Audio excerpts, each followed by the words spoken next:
The forgotten signal. The signal should not have existed. In the deepest archives of the Galactic Council's communications array, buried beneath millennia of data and forgotten protocols, something stirred. Archivist Lendara, a methodical Valian with crystalline skin that refracted light into rainbow patterns, had been performing routine maintenance when her sensors detected the anomaly. "That's impossible," she whispered, her three-fingered hand hovering over the holographic display. The signal was old, ancient even by Council standards, but it was active, transmitting, repeating. The same message over and over for what her system estimated to be, approximately 1,000 standard cycles. A distress, called Lendara's internal chronometer, skipped a beat as she traced the signal's origin point. Her crystalline structure went opaque with shock. Sector designation, Sol system. Planet designation, Earth, the Forbidden Zone. Within the hour, Lendara stood before the High Council's emergency tribunal. The chamber was smaller than the Grand Assembly Hall.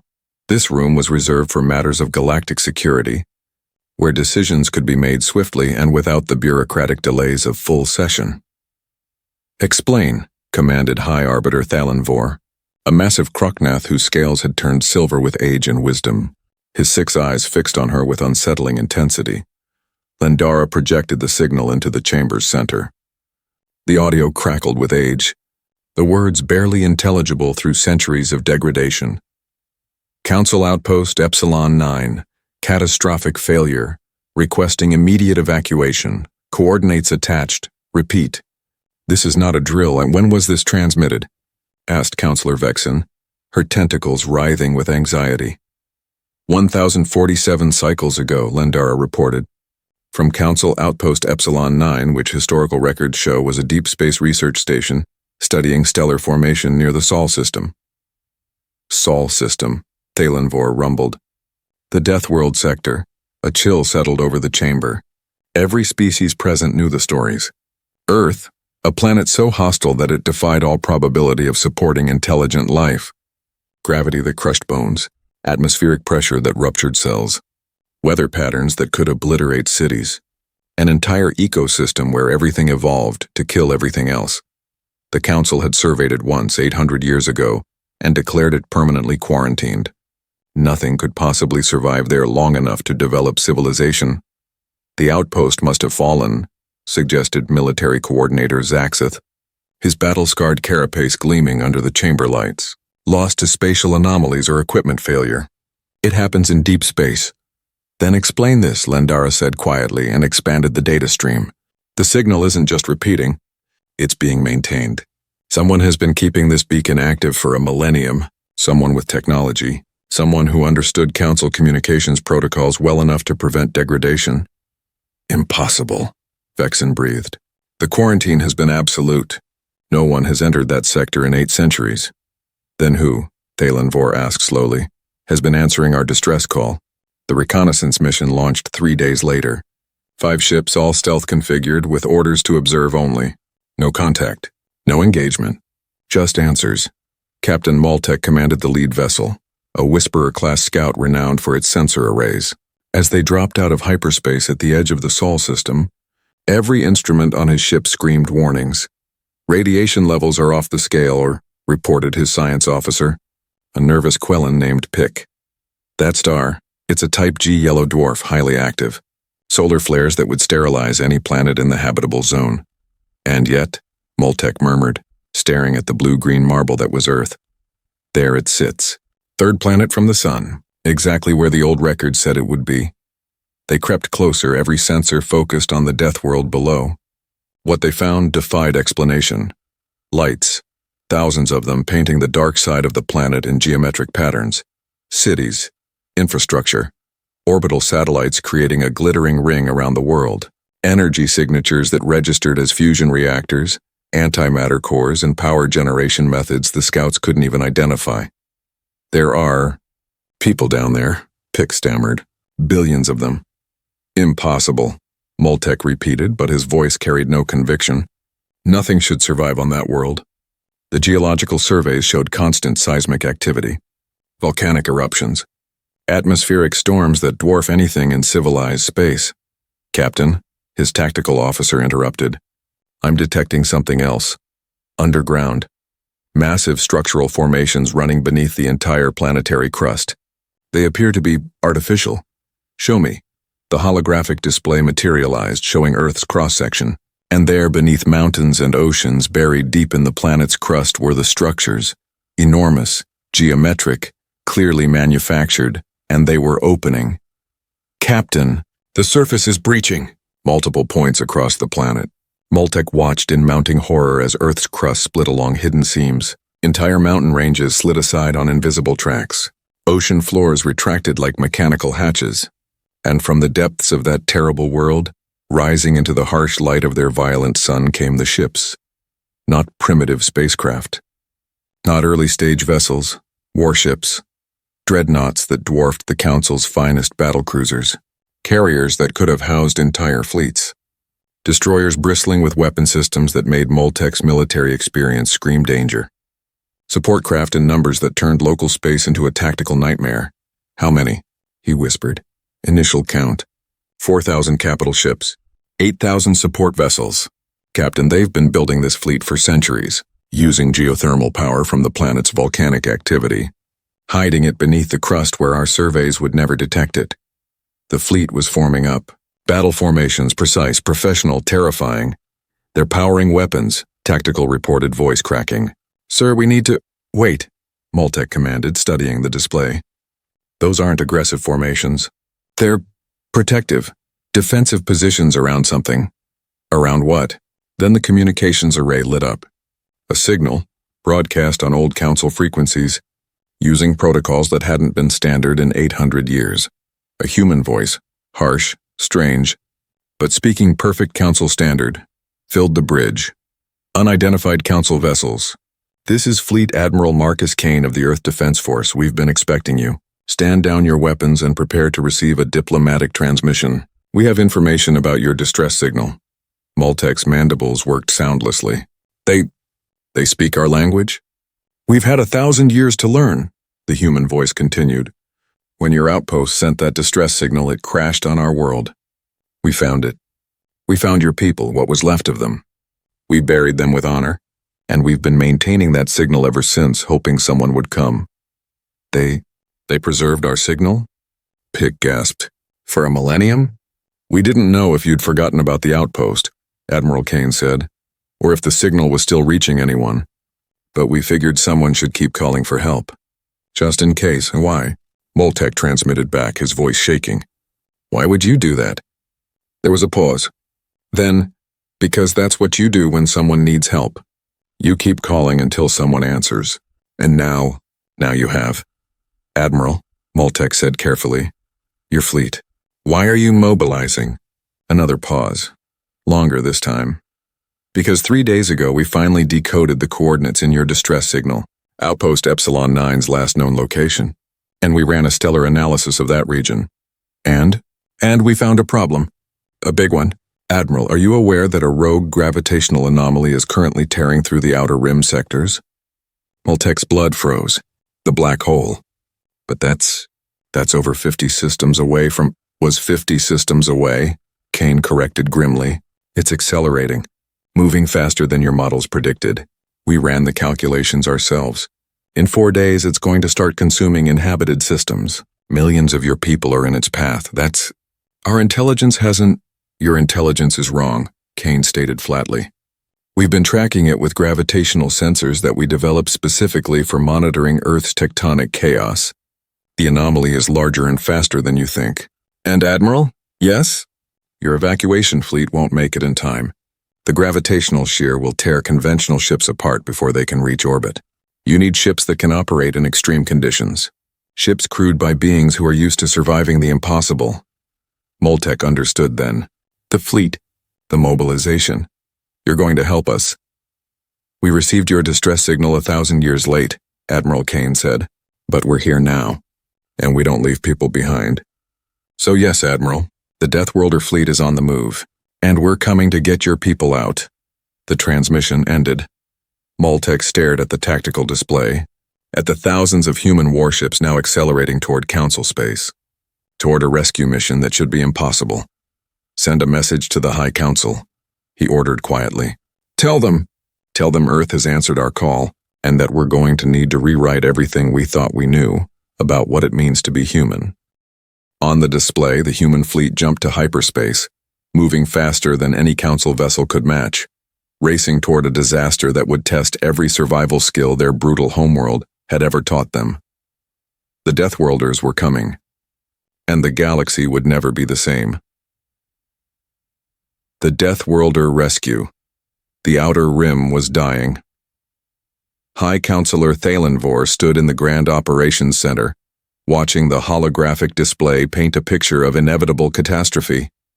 17 inhabited systems. 42 planets, millions of lives, all in the path of something that shouldn't exist. A rogue black hole, moving through space like a cosmic predator, its gravitational maw consuming everything in its path.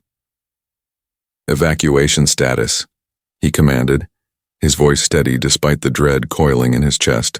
Evacuation Coordinator Selvana, a Meridian whose bioluminescent patterns flickered with stress, consulted her displays. We've pulled 12% of the civilian population. At current rates, we'll extract maybe 30% before the gravitational shear makes orbital operations impossible. 30%, Thalenvor repeated hollowly.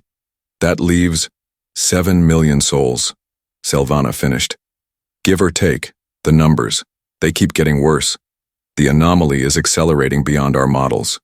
We have maybe 70 hours before the first system becomes inaccessible.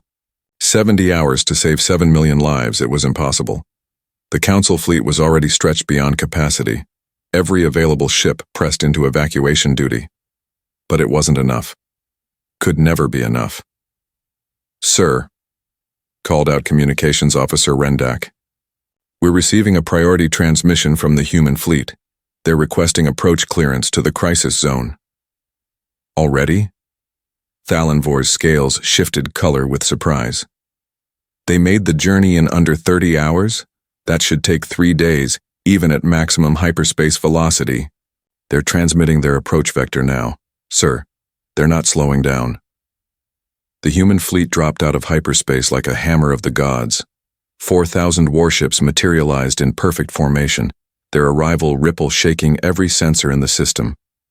Admiral Thalenvor had witnessed many fleet deployments in his 2 centuries of service, but nothing, compared to this. The human vessels were brutal in their efficiency. No elegant curves or aesthetic flourishes like Council ships.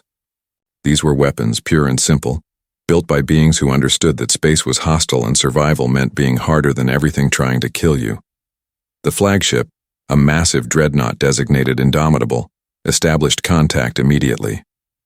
This is Fleet Admiral Marcus Kane to Council operations. We're ready to begin rescue operations. Transmit coordinates of all endangered populations and current evacuation status. Thalenvor activated the channel personally.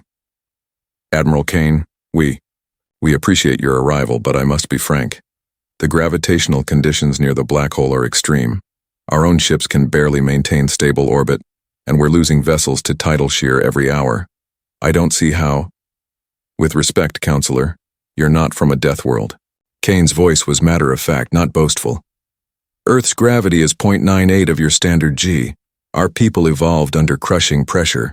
We live on a planet where the ground literally moves beneath our feet, where the atmosphere tries to corrode our machines, where radiation from our sun would sterilize most garden worlds. Kane paused, then continued. Your ships are designed for normal space, predictable physics, reasonable conditions. Our ships were built to operate in hell. And Admiral Thalenvor, we've been training for this our entire existence. But the gravitational shear alone will be intense, Kane agreed. We'll lose ships, we'll lose people. But those 7 million civilians, they don't have to die today, so send us the coordinates, Counselor, and watch what Deathworlders can do when someone needs saving. The human fleet split into 17 task forces, each assigned to one of the endangered systems. Admiral Thalenvor watched from the operations center as they approached the first world, Vela Prime, home to 2 million Valians. The planet was already showing signs of stress. Tidal forces from the approaching black hole were creating massive groundquakes. The atmosphere was being stripped away in visible streams. Council evacuation ships struggled to maintain orbit, their stabilizers screaming warnings. Then, the human task force arrived. They didn't orbit. They dove. "They're going directly into the gravity well," Silvana gasped. "They'll be torn apart." But they weren't. The human ships plunged into conditions that should have ripped them to pieces, their hulls screaming with stress, but holding. Their approach vectors were suicidal, steep angles that maximized time in the danger zone but minimized exposure to tidal shear. "Rescue teams, this is Carrier Group 7, transmitted a human commander. "We're deploying drop pods. All teams, remember your training. This is just like home." Hundreds of small craft launched from the human carriers, each one piloted by a single human in what appeared to be reinforced pressure suits. They fell through Vela Prime's disintegrating atmosphere like meteorites, using the gravity well itself to accelerate their descent. Thalanvor watched one pilot, designation Rodriguez, on the live feed. Her drop pod was shaking so violently, it blurred on screen. The hull temperature reading fatal on every instrument. "Rodriguez, your heat shielding is at critical," transmitted her carrier.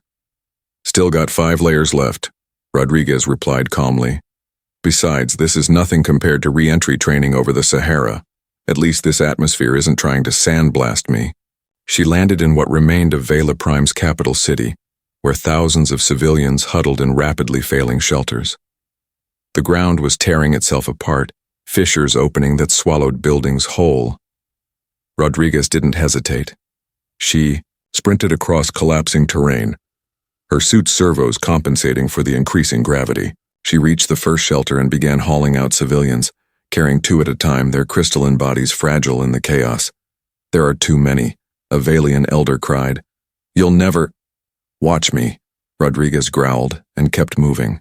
Across the planet, 500 human rescue teams performed the same impossible task. They operated in conditions that would have killed any other species: crushing gravity, toxic atmosphere, disintegrating infrastructure. They carried the injured. They lifted the trapped. They worked until their suits failed and their bodies screamed, and they didn't stop. On Meridia, the second world in the black hole's path, the situation was even worse. The planet was an ocean world, and the gravitational stress was creating tsunamis that dwarfed anything in recorded history. The Council's aquatic rescue specialists couldn't function. The water was too violent, the pressure too extreme. Their submarines were being crushed like paper. The human submarine fleet arrived like ghost ships, their hulls designed for Earth's crushing deep ocean pressures. They slipped beneath Meridia's tortured seas as if the maelstrom above didn't exist. Commander Okafor led Submarine Group 3 into the deepest trench, where an underwater city housed 500,000 Meridians. The pressure readings were fatal. The water temperature was boiling from friction. The entire trench was collapsing. "This is insane," transmitted his Meridian liaison, her voice crackling with fear. "No vessel can survive these conditions." "Our vessels were built for the Mariana Trench," Okafor replied calmly. "Earth's deepest ocean scar, 11,000 meters down. Pressure that would crush your skull like an egg. This?" He checked his instruments. "This is only 8,000 meters. We've got room to spare." They reached the city as it began to implode. The Meridians were dying, their buildings collapsing under impossible pressure. Okafor's submarines attached emergency pressure tubes directly to the habitat's weak points, stabilizing them long enough to evacuate. When one of his submarines, the Deep Explorer, took critical damage from falling debris, the crew didn't abandon ship. They held position, using their dying vessel as a shield to protect fleeing civilians. "Deep Explorer, this is Okafor. Evacuate immediately." "Negative, Commander," replied Captain Zhao, her voice calm. "We've got 300 civilians still in the tube. We hold. Your hull integrity is at 12%. Then we've got 12% left to give." The Deep Explorer held for another 7 minutes, enough time for every civilian to reach safety. When the submarine finally imploded, crushed by impossible pressure, its crew died knowing they'd saved 300 lives. They were the first casualties. They wouldn't be the last. System after system, the pattern repeated. Human crews threw themselves into impossible situations, using skills honed on a world that tried to kill them every day of their existence. On volcanic Praxis III, where molten lava consumed entire cities, human teams in thermal suits walked through rivers of fire to reach trapped civilians. They'd trained in Earth's volcanic zones, Kilauea, Mount Etna, the Siberian traps, where temperatures exceeded any normal safety threshold. On icebound glaciers where the black hole's tidal forces were shattering the frozen surface, human cold weather teams operated in conditions that would have frozen any other species solid. They'd lived in Antarctica, in Siberia, in places where the word winter meant death. On Nexus Station, a massive orbital platform being torn apart by gravitational stress, human Marines in zero-G combat suits performed structural repairs while the station disintegrated around them. They'd trained in Earth orbit where one mistake meant death by radiation, vacuum, or orbital decay. The toll mounted. Ships lost to tidal shear, crews consumed by the black hole's grip, rescue teams who pushed too far and couldn't escape. But the evacuations continued. Admiral Thalenvor watched it all from the operations center, his scales shifting through colors he didn't have names for. Pride, awe, grief, horror. They're losing ships faster than we can count, Selvana whispered. Why don't they retreat? Why don't they save themselves? Thalenvor thought of the distress signal, the one humanity had maintained for 1,000 years, the one they'd answered with an entire fleet throwing themselves into danger for people they'd never met. Because, he said quietly, they heard someone call for help, and humans don't stop until everyone is safe. 68 hours after the rescue operation began, the last evacuation transport cleared the final endangered system. Behind it, the black hole consumed the abandoned worlds, crushing them into singularity. 7 million lives saved. The cost, 300 human ships destroyed. 4,000 human crew members lost.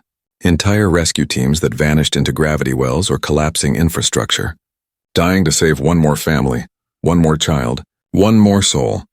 Fleet Admiral Kane's face appeared on every screen in the operations center. He looked exhausted, ancient beyond his years. But when he spoke, his voice was steady. This is Admiral Kane to Council Operations. All endangered populations have been evacuated. All human vessels are accounted for or confirmed lost. The mission is complete, Thalenvor found his voice. Admiral, we have no words. What you've done, what your people have sacrificed, we did what needed doing, Kane interrupted gently. Those people needed help. We were able to give it. That's all that matters. All that matters? Thalenvor's voice cracked. Admiral, you lost 4,000 people. Kane's expression tightened with grief. Yes, we did. And every one of them knew what they were signing up for. Every one of them made the choice to be there. Because that's what it means to come from Earth, Counselor. We know that survival is hard. That living costs. That sometimes, to save lives, you have to risk your own. He paused, looking directly at the camera. We've been alone in the dark for 1,000 years, wondering if anyone was out there, wondering if we'd ever find our place in the galaxy. Today we found it. Not as conquerors, not as warriors, but as the people who show up when it's hardest, when it's most dangerous, when everyone else has given up. Kane smiled then, tired, sad, but genuine. So thank you, Counselor Thalenvor. Thank you for giving us the chance to prove what Deathworlders can be. Epilogue 3 months later, the Galactic Council convened in full session. Every species, every delegate, every voice in the galaxy gathered to witness history. High Counselor Thalenvor stood at the podium, but this time he wasn't alone. Beside him, in a specially constructed pressure suit that allowed him to breathe Earth's toxic atmosphere in reverse, stood Fleet Admiral Marcus Kane. Today, Thalenvor announced, his voice carrying to 10,000 worlds. We correct an error 1,000 years in the making. Today we acknowledge that survival is not weakness, but strength. That being forged in hardship creates not monsters, but heroes. He turned to Kane. Fleet Admiral Marcus Kane of Earth, on behalf of the Galactic Council and the 7 million souls you saved, I offer humanity full membership in our society. Earth will take its place among us not as a quarantined zone but as an honored homeworld. And humanity will be recognized for what they truly are. Thalenvor's scales shifted to the deepest blue, the color of ultimate respect. The Guardians. The rescuers, the ones who hear the distress calls that others miss, the ones who go into the dark places and bring people home, the Deathworlders who proved that the harshest worlds create the most compassionate souls. The council chamber erupted in applause that lasted 17 minutes. Kane accepted with quiet dignity. And then, in a moment that would be recorded in every history text across the galaxy, he spoke. "We accept your offer, but we have a request of our own. Those 4,000 crew members we lost, we'd like to bury them in Council Memorial Garden, alongside your honored dead, because they didn't die as humans or as Earthlings. They died as brothers and sisters to every species in this galaxy, and we'd like them remembered that way." There wasn't a dry eye in the chamber. 1 year later, humanity established the Galactic Emergency Response Force, a volunteer organization crewed by humans and aliens who'd learned from them, dedicated to answering distress calls across the galaxy. Their motto, written in 100 languages on every ship: "We heard, we're coming, you're not alone." And in the deep black of space somewhere between the stars, an ancient distress beacon finally went silent. Its call had been answered, its mission was complete. The Deathworlders had come home.